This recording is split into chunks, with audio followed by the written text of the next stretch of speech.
வணக்கம் நண்பர்களே. பேசி பயனில்லை என்னும் பொழுது மௌனம் சிறந்தது, பேசுவதிலே அர்த்தமில்லை என்னும் பொழுது பிரிவும் சிறந்தது என்ற சிந்தனையுடன் இன்றைய வீடியோக்குள்ளே போகலாம் வாங்க. வீடியோக்குள்ளே போகிறதுக்கு முன்னாடி நம்ம சேனலுக்கு நீங்கள் புதுசுன்னா மறக்காமல் லைக் பண்ணுங்கள், ஷேர் பண்ணுங்கள், கமெண்ட் பண்ணுங்கள், சப்ஸ்கிரைப் பண்ணி பக்கத்தில் இருக்கிற பெல் பட்டனை ப்ரெஸ் பண்ணுங்கள்.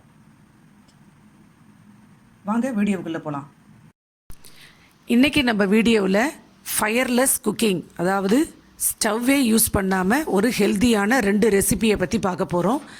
இந்த ரெசிபி நான் பண்ணலைங்க, என்னுடைய பசங்க ஸ்கூலில் ஆக்டிவிட்டி கொடுத்தாங்க. அந்த ஆக்டிவிட்டியை பண்ணதை நான் வீடியோவை உங்களோட ஷேர் பண்ணிக்க போகிறேன். வீடியோவை ஸ்கிப் பண்ணாமல் பார்த்து என்ஜாய் பண்ணி கமெண்ட் பண்ணுங்கள். வாங்க வீடியோக்குள்ளே போகலாம்.